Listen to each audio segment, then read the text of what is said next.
Hello everyone, welcome to The Green Man. Hope you're all doing good and well. So sadly we've reached the end of the Album That series, a series of videos where I'm talking about albums that I have specific connections to throughout my life. And for this last episode I'm talking about the album that reminds me of a crazy summer. That summer was the summer of 1999 when I was 14 years old.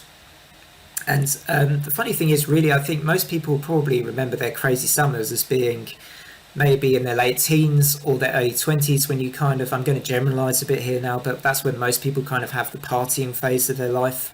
And I went through that phase too.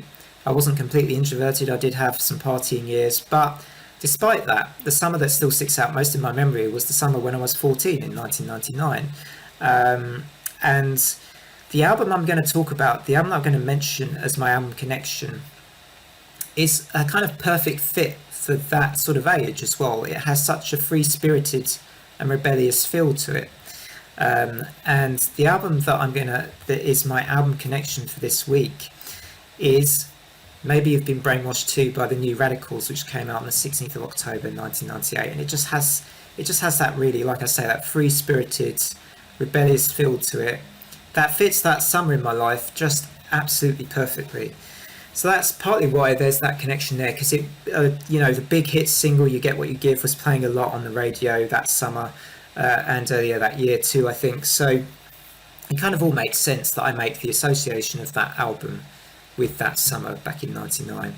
So I'm now going to tell a couple of stories because it's the final episode. I want to try and make it as light-hearted, as entertaining as I can. So the first story I'm going to talk about is when my friends and I, we went to a golf course to play pitch and putt golf.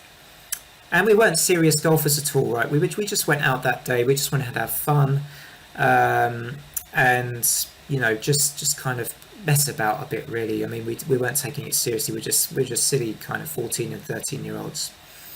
So that day that we decided to play pitch and putt, I actually went to the golf course with a driver. Now, a driver is a big golf club. It's entirely inappropriate for a pitch and putt golf course because it's quite heavy. It hits the ball really far, like professional golfers would use them, more often than not on driving ranges and for proper golf courses and the more serious golfers and everything. But no, that day I went to a pitch and putt golf course with a driver. So you can probably guess that that same day I didn't come back with as many golf balls as I went to the course with, because I'd hit them miles into the distance, never to be seen once again.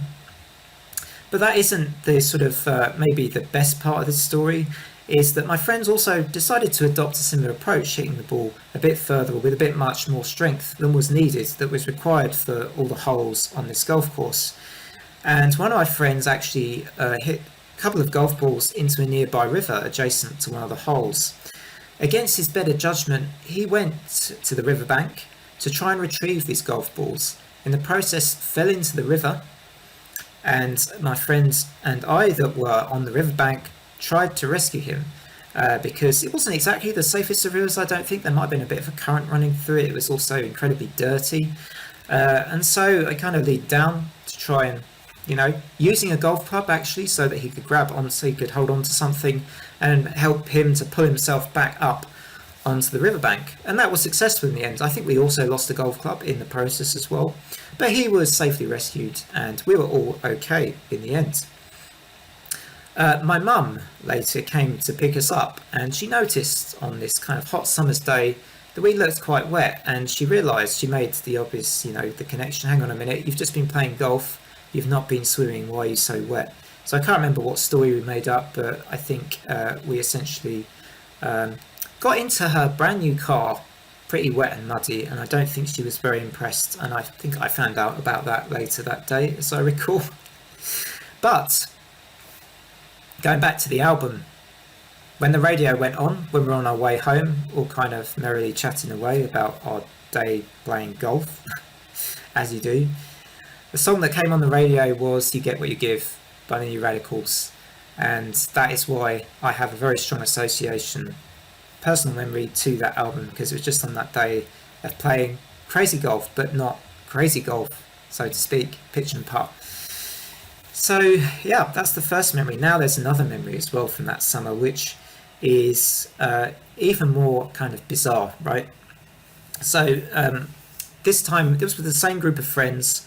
We got into a massive water fight with some kids in the local neighbourhood. It got far too serious and competitive. I think, as I remember, my friend was kind of getting fed up with a kid that was just constantly spraying him with a water pistol in his face and everything. I kind of got a little bit, I could see my friend was getting annoyed, so I went in to intervene. But perhaps took the wrong approach because I tried to grab this kid's water pistol to stop him from firing it. And in the process, I broke his water pistol. And you'd have thought the world had ended because he got incredibly distraught and upset that his expensive, probably £1 water pistol was broken in half. And he went absolutely crazy about this. He went running off to his other friends, I think, in the group. But what happened was after about 15 minutes lapsed, and my friends and I kind of regrouped and we just kind of got ourselves together and everything. It wasn't long before, in the distance approaching us, I noticed a girl on a bike wielding a baseball bat coming towards us at quite some speed. And we realised quickly we needed to run in the opposite direction because, now I sort of think of Negan from The Walking Dead with Lucille. And I suppose this was like kind of, teenage girl version of Negan coming at me with a baseball bat on a bike. It was kind of terrifying actually thinking about it now, but we weren't harmed, right? We got away. We just ran and ran towards my friend's garage because thankfully his house was close by. And I did a kind of heroic Indiana Jones roll under the garage door to get away from, this absolutely these crazy people chasing us with, the girl with the baseball bat coming after us as well.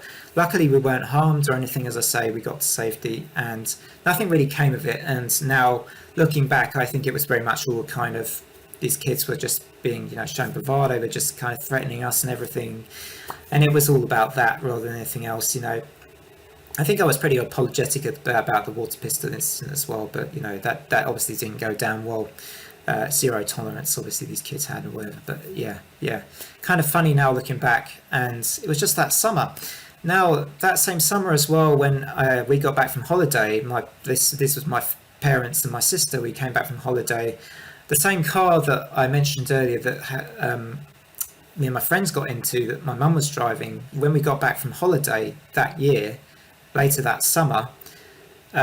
We discovered that unfortunately the car my mum's car that was parked at the airport car park had been burnt down to a cinder because there was a warehouse fire next to where the car had been parked. So that lovely car anyway that me and my kind of wet and muddy friends had sat in just didn't have a very long life. It was like it was doomed from the beginning to not live a long life. And that was the end of the car as well. And so that was my summer of 1999. Lost golf balls in rivers. Being chased by crazy people with baseball bats. Cars. Mum's car being burnt down, and other stuff going on as well. Me and my friends would mimic WWF wrestling and do stupid things and play football every day. But you know what? Kids these days, I guess I'm going to sound like a really crazy I'm going to sound like an old man now, but I think there's something lost in that community feel that you have when you have real in-person experiences growing up and not just digital ones. And I think there's something that's so lost that kind of upsets me a bit, that I worry that some children don't get to experience those things together now so much that they once did. Even, I consider myself relatively young. I'm not that old, right? But in the 90s, when there wasn't social media and the internet, people actually interacted a lot more as communities and in neighborhoods with each other, and everyone knew each other, right? Pretty much in my old neighborhoods, people just knew each other. And there's just not that kind of sense anymore. I think that's really sad. And this is often said, it's often said in the modern internet era, right? It's nothing new. I'm not making any kind of deep philosophical comment here, but it's just interesting how that kind of is the case now, right? But anyway, thanks everybody for watching. Hope you all enjoy your evenings, your Sunday evenings. Otherwise, from me, take care everybody, and bye for now.